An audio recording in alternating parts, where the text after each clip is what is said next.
Igbo mana ege ntị, anyị ekene unu ọzọ na ụbọchị nketa na Igbo Media bụ ebe anyị si wee na-ewetara unu ya bụ ntụsa ozi and mgbasa ozi dị nnukwu mkpa gbasịta maka ihe na-eme na obodo anyị na gbasịta maka ihe na-eme n'Igbo community. Dịka o si dị, ọ bụ na ya bụ nke izizi gị ị na-esoyere anyị na Igbo Media, kabalụ ka imetụ aka na that subscription button and subscribe. Ọzọ dị ka ibe ya bụ metụkwa aka na share ka ishare ya ka ụmụnne anyị ndị ọzọ wee nụ maka ara ibefa ife na-eme n'obodo anyị bụ ana Igbo and the entire Nigeria. Dịka o si dị, o nwere ya wetara unu gbasịta maka nnwere onwe.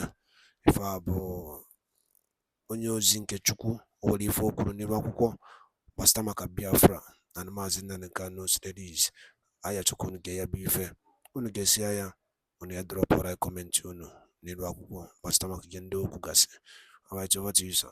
Angry, accused the federal government of violating the Constitution and other international treaties following his forceful rendition to Nigeria. He also called the Prosecution Council, Boyega Awomolo, a terrorist for conducting a trial in violation of the international treaty. Let's take a look. Anybody standing in trial or coming to try me is a terrorist. That's what their law says. Section what?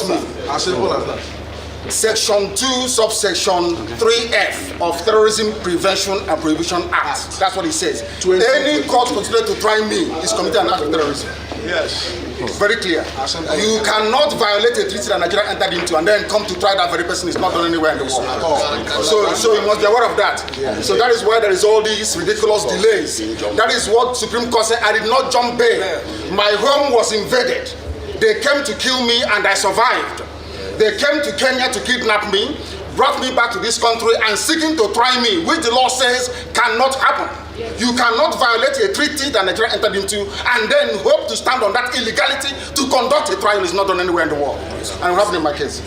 Nobody has, there's no exception. No exception whatsoever. That's what the law says. Section 12 of the Constitution, what does it say? Any treaty ratified by Nigeria becomes law. It's law. You cannot change it. It doesn't matter what they do. All these shenanigans is just pure rubbish. You never stand. All right, Rufai, Ayo, I mean, Dr. Abati, I would have, presented that part of the Constitution for him to analyze at this point. But, it's been all over social media that Nnamdi Kanu has now called a federal government, a lawyer, a terrorist. Let me just take some tweets. Let me take this one particular tweet. This person wrote, "Everyone might not have agreed with Kanu, but it is very obvious that the federal government is only trying to incarcerate him unlawfully for asking for a legitimate right to self-determination after filing some fictitious charges like terrorism, etc. against him. The court acquitted and discharged him of all charges. Now, instead of obeying the court order, Buhari keeps him unlawfully for the next administration of President Bola Ahmed Tinubu to continue illegally detaining him since his arrest and unlawful detention. They don't even grant him access to change of clothes. This is pure injustice. They don't want to release him, nor do they wish to grant him bail. And tomorrow they'll tell us there's a rule of law in Nigeria. Injustice for one is injustice for all." I mean, I believe that we have actually dealt with the conversation about his change of clothes and even his health. I believe that they asked the DSS to make sure that, he's allowed change of clothes, he's allowed to his attorneys, he's allowed to, medical attention and all of that. But I don't know what your thoughts are, Rufai, on, his accusations here. I mean, this is not the first time we've heard Kanu speak. I believe just in recent times he's spoken about twice now. But, I think that it is also good to hear from him. I mean, even hearing that he's talking about the fact that they tried to kill him and that he didn't jump bail. Okay, so there are many parts to this Kanu matter. We all remember what happened, the episode, how he left the country. I said his home was invaded and he left the country, was out. He kept on, making statements, and all of a sudden we all see how he was bundled back in the Buhari style from Kenya. And for watchers of history, we all remember that this is not the first time Buhari is going to do such a thing, and it doesn't make it right. He did that also in the 80s. We remember when somebody was almost put in a crate back to this country. before that was scuttled. It's finally back here. He's gone through the legal process. There's been a ruling as regards that. Then the federal government goes back again to court to say, oh, he can do this, he can do that, he can job here. So the trial is still going on. For me, the federal government has a way of handling issues of dissent, which is two things. The incumbent president will say, it's not my problem, let me kick the can down the road to the next president.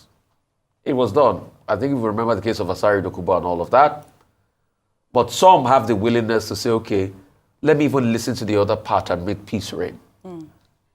I'm probably sure President Buhari looked and said, okay, we'll kick it down the road. But you see, the question I want to ask this morning is, any Nigerian truly should come out to tell me that there's been no representative of any ethnic group that has asked to leave this union. Among the three major ethnic groups, they've all asked to leave this union at one point or the other. Now everyone has a right to self-determination. With extension to the Ijaws. We remember Isaac Adakaboro in the 60s. Because of unfairness. We remember Sunday Igboho recently. We remember how some of these military top brass were screaming Araba after that interregnum when Agu Ironsi was killed. That long weekend when Nigeria had no leader before Yakubu Gowon took over. So all of us had screamed that we are not happy about the way this unit called Nigeria is favoring us. But the question is, should we throw the baby away with the bathwater as regards our screams? No. And that's why I've always said, President Tinubu will have to look for a solution to the Nnamdi Kanu debacle. He still has another 3-4 years. I know he doesn't want to deal with it now. It's not a thing he can kick down the road, like Buhari did. Also, we need to be able to get trade-offs. We want a strong, united nation, yes, as Nigerians, but also we want a nation that listens to other parts. We can talk legalese from today till tomorrow. It's not going to solve the problem. It's a political solution that will solve the problem. Right. The last time we were close to a political solution, Igbo elders went to Buhari. He said he had heard, he didn't do anything about it. At this point in time, there needs to be a solution. Yeah. Once and for all. Political solution. Political solution. Rule of law. I mean, your thoughts are on this conversation, whether or not, he's accurate in describing his detention as unlawful, and the federal government lawyer describing him as a terrorist at this point. So he appeared for the Federal High Court, and that's Justice Binta Nyako's court. Yes. And by the way, she's mentioned that his lawyers shouldn't file before her, that instead they should proceed to the Court of Appeal. Instead, if they did come back to her again, there would be an abuse of judicial process, a waste of her time, lightly put. Now, I think it's a stretch of the word terrorism to accuse Chief Awomolo, who is on the government side in terms of the prosecutor, as a terrorist for not adhering to treaties signed by Nigeria. But I can also understand, because this case is now seeming to be like, it is appearing to be as if on the federal government side, they are not adhering to the rule of law, and that is his agitation. Yes. And this is what would also be provocative, whether you like it or not. Earlier on today, we're talking about how no matter how people have their people who are loyal to them, no matter, I mean, whichever way you view them, and this is unnecessarily inciting people to him beginning to get sympathizers. If you want to take a man to court, you want to charge him then do it. And let him go through the process of the court, and let it not seem as if you are deliberately trying to keep him in detention. The reason for the refusal of his application of bail, and this time by the judge, was because he had jumped bail in 2017 when she had given him bail, when he had gone on bail.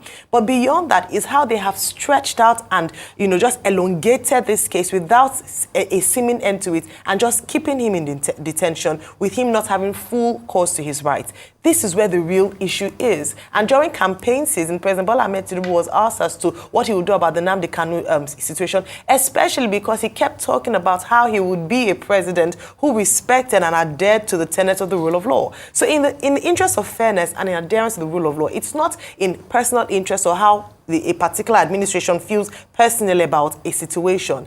At all points, the president must be seen to defend the rule of law, and he should not be partial to any person or institution. This is the bane of that. This is the topic of conversation. This is a critical factor with the Nnamdi Kanu situation. Whether he's guilty or not, let him go through the rule of law. Let the law apply to him. It should not be discriminatory. It should not be. No one should have preferential treatment when it comes to the rule of law. This is the real situation on ground. Well, all right. We'll take another story. Africa's richest man, Aliko Dangote, has faulted travel restrictions for African investors traveling across the African continent. Dangote spoke at the Africa CEO Forum Annual Summit in Kigali, Rwanda, stating that he has to apply for 35 different visas on his Nigerian passport to travel within Africa. Meanwhile, a French passport does not need 35 visas to gain access to African countries. Well, let's take a look before we come back for a discussion. Mr. Dangote, you have previously complained about the difficulty of traveling on a Nigerian passport across the continent. Has it become easier? Even an hour ago, I complained to President Kagame. At least you can come here visa-free. No, here is the best example, but I told him that, yes, as an investor, as somebody who really wants to make Africa great, I have to now apply 35 different visas on my passport. And I told Mr. President, I said, Mr. President, I really don't have the time to go and be dropping my passports in embassies to get a visa. But you see, the most annoying thing is that, yes, if you are treating everybody the same, then I can understand. You know, I can assure you, Patrick doesn't need 35 visas.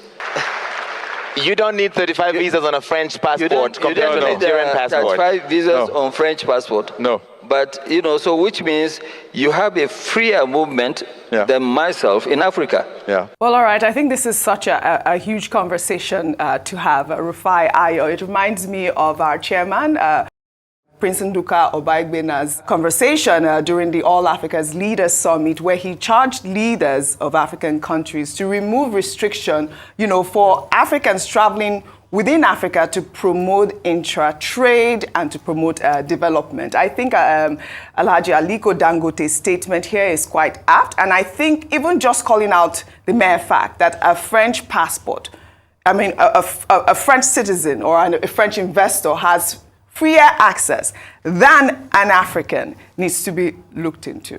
We know how difficult it is to travel within Africa. So much so, and there's a country that are very notorious. I can mention Mauritius. Should I go ahead? I mean, we all know how difficult it is to go within this country. That's why Africa is now not trying to get passport of the Caribbean to be able to fly within Africa. It is that bad. And I keep asking, what are the goals of the Organization of African Unity? That the likes of Osagyefo Kwame Nkrumah was preaching in the 60s, let us come together. And you know, Osagyefo Kwame Nkrumah was right. He said the problem and the challenge will be, will Africans truly unite? Today, we've set up AFCTA now. How easy it is to be able to bring about trade. That's why you see we're so quick to go trade with other parts of the world. Is it only visa? Have you tried inter-Africa travel, connectivity? Try going to ordinary Senegal there. That's why you see a return ticket to Senegal is more than a return ticket to London. It's about 1 million. More than a return ticket to London. So even across Africa, we can't connect effectively. To sell his products in Benin Republic is a big problem. We also have language divisions. And this is Benin Republic that we are both part of ECOWAS. The sad reality is that despite the fact that he said it, it's still happening. But we too share the blame in Nigeria. Because as it is difficult for us to go to other African countries, it's also difficult for Africans to come into Nigeria. Yes. Look at, it was Larry Madowo that was speaking about how he needs to pay over $200 to be able to get into Nigeria consistently from Kenya. But I think I saw something within the Interior Ministry saying that there's going to be free access for investors coming to Nigeria, that they can apply, I believe they said within 24 hours. That was last week. I saw that statement. Did you? Okay, good. Until, you see, you can announce a lot of things. Yes.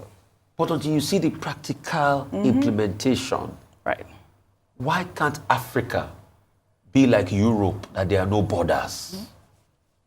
If we truly want to trade with ourselves, that's where we should start from. It should be like Europe, there are no borders. Yes. You can go in, you can trade, you can do all of that. Yeah. Europe is so fun that you are going to Paris, you go through Holland. Once border control checks you in Holland, border control doesn't need to check you in Paris again. It's one Europe. Yeah. Why can't we have one Africa? And that is what we're doing here. Prince Nduka Obaegbena had also mentioned that it is the the duty of the media right now to call our leaders, for good governance at this point. Ayo, your thoughts on this? All right. So before you mentioned Mauritius, Mauritius is actually visa-free. I think it's one of actually the most open countries in Africa. Practicalize it. Try it. Oh, I've been to Mauritius. Try it and see it's visa on arrival. They are going to give you an extended stay. But not extended, but you have 90-day visa-free. It's visa in Mauritius. See, they say visa-free when you get in there. Yeah.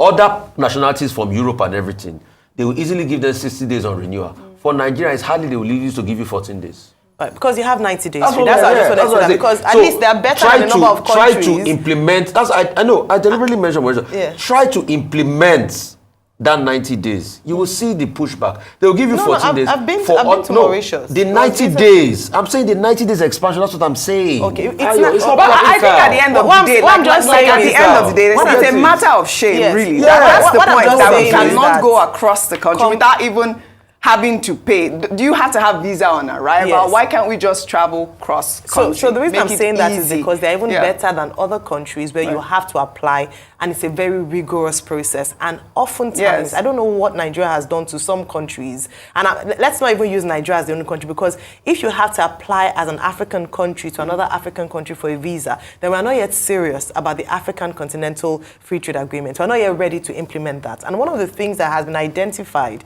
as a barrier to trade intra-Africa is the fact that our borders are not open. I mean, the example I was going to give was the EU and the advantage that the EU gives. And that's one of the things that the United Kingdom is suffering today as a result of leaving the EU. The fact that the freedom of trade between countries or amongst countries in Europe is now, they're out of it. They've been cut out of it, and it's one of the biggest disadvantages. So there's something to be said for belonging to the European Union. For African countries that belong to the African Union, what is the advantage thereof?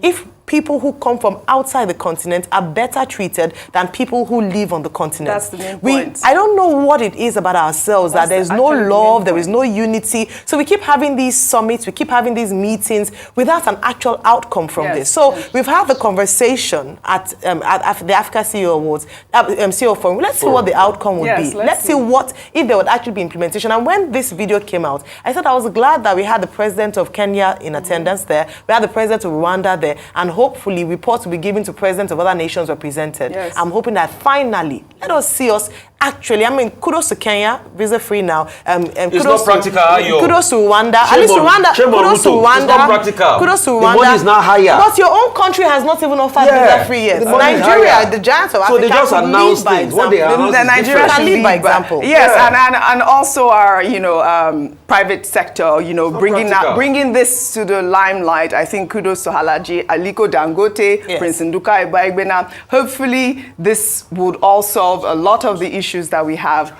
within the continent. I think really it's an embarrassment that a French national is able to travel within Africa easier than me, a Nigerian citizen. We'll take another story. Former President Goodluck Jonathan has called for a truce between the Rivers State Governor, Sim Fubara, and the Minister of the Federal Capital Territory, Nyesom Wike, over the political crisis in the state. Jonathan made the call on Monday during the flag-off of a road project in Obiokpo local government area. He described the political tension as worrisome. Political tension in the state is coming too much. Transition in Nigeria is becoming a problem. At the center, presidents have been taken over from presidents. There are always issues, but at least it's better managed. But at the state level, it's becoming noisy in so many states. And I feel that is not the best. All right, we all know that, former President Goodluck Jonathan is a man of peace. It's not surprising that he's calling for peace in Rivers State and truce, because at the end of the day, it's the Rivers people that are suffering. Yeah. A quick point.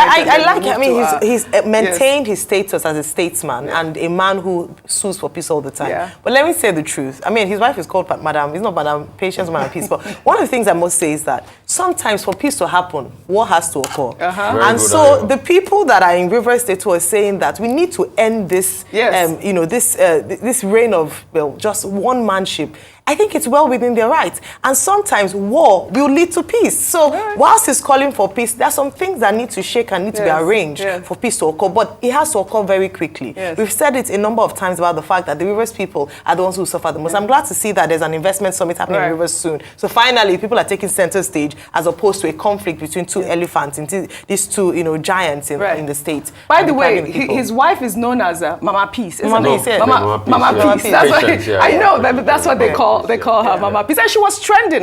Hopefully I'll take that story tomorrow, where she actually had talked to Wike, I think in the past, when she tried to install him as a governor. Yeah, and, they brought that up yes, now. we'll bring that up probably tomorrow. Did you see that video? Well, all right, Mama Peace. You can't blame her because she didn't know this was what she was going to come out of it. She didn't know. Wike too did not know this was what was going to come out of it. Are you sure? Okay, very good.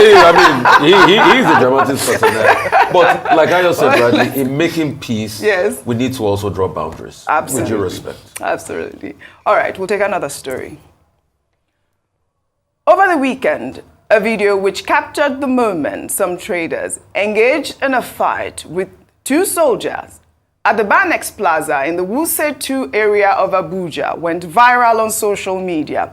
Witnesses said the soldiers visited the plaza to complain about a phone, which caused an argument with the traders, and a fight ensued, eliciting condemnation among a cross-section of Nigerians. While on Monday, some military personnel were said to have arrived at the shopping complex with about 5 Hilux vehicles and reportedly shut down the plaza. Some soldiers have also been seen standing at the entrance of the shopping complex, preventing traders from gaining access to the plaza. I mean, is this a lawless country? Rufai, is this a lawless country? Because, I mean, I believe Onyema Nwachukwu has been, called several times with this story. I've also reached out to, the spokesperson for DHQ to find out how the army has the right to shut down the shopping complex. We did condemn the fight. Absolutely outrageous that traders should even touch our servicemen, our soldiers. Unacceptable. But this as well is condemnable. Audrey, yes, you asked me a question, are we a lawless country? Sadly, it looks like. When you look at it critically, like you said before, even a fight among two people, I condemn it. Yes. Let alone our very valiant soldiers, I condemn it. But the reaction of what the army has now gone to do, you go out there, you shut down people's trade and livelihood, you took over the place in the process of hunting people. Another debacle, like we are seeing, is brewing in Okwama. Yeah. I think the residents of Banex Plaza should jointly sue the army. There should be litigation in courts. I mean, you're preventing for loss of livelihood. Revenue, for other things that deny them of their right, there should be litigation in courts. Because, and it goes back to our military days. Because we had too much military in this country. We've built a country where the military feels, to a certain extent, they are higher than the civilians. That's why they call us bloody civilians. So they can do and not do. But they forget that at some point, we are still in a civilian dispensation, and you have to respect the rights of other people. And they are still subject to what entails in our society. Well, all right. So please, I want not just the residents of Banex Plaza to now say, thank you to the army when they opened it. No. There should be litigations in court. Well, we're waiting for a statement from the army. This is the reason I brought up the story. We'll take our final story. In the Democratic Republic of Congo, where a group of Americans are reported to have been involved in a botched coup to overthrow President Felix Tshisekedi, A chilling footage, which has now gone viral, showed the moment two of the said plotters were seized by soldiers after trying to flee the country across the Congo River. One of them is Marcel Malanga, a 21-year-old American student who allegedly accompanied his father, a former Congolese refugee, from their home in Utah to lead the coup. His father was shot dead, and Marcel was arrested alongside two others. Marcel's mother, Brittany Sawyer, in a Facebook post on Monday, wrote that her son was innocent and had only followed his father, adding that she is tired of all the videos showing her son on social media and prayed for God's protection.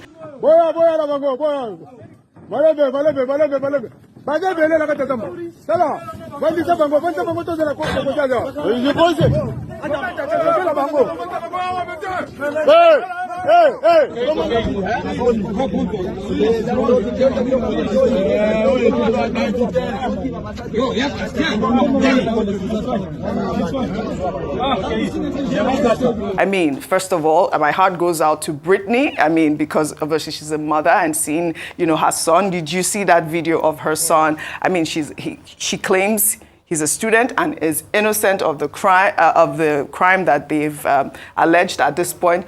But I mean, I feel like this is the weirdest story I've seen on social media, having these Americans going to Congo allegedly to orchestrate a coup. The first thing I want to ask you, what are they thinking? Yeah. You know, it beggars belief. But like she mentioned, it's difficult to say that he's innocent of crimes when he was seen at the crime scene. He would have to, he would have to defend himself in court for that one. I can understand a mother's impassioned plea, but it is, I mean, Congo has had its share of controversies, government and all that, but I think it is foolhardy for anyone to come down by himself and take his son and risk their lives to venture on this kind of adventure. It beggars belief. I can't understand. But the higher might also do the adventure. I remember the story of Mark Thatcher, Mommy Save Me. I mean, we can't go into that because of time, but I think we need to go. Right, absolutely. That's Margaret Thatcher's son. We'll get more update on this story as the story unfolds. Well, I'd love to thank you both for your great analysis, as always, on What's Trending.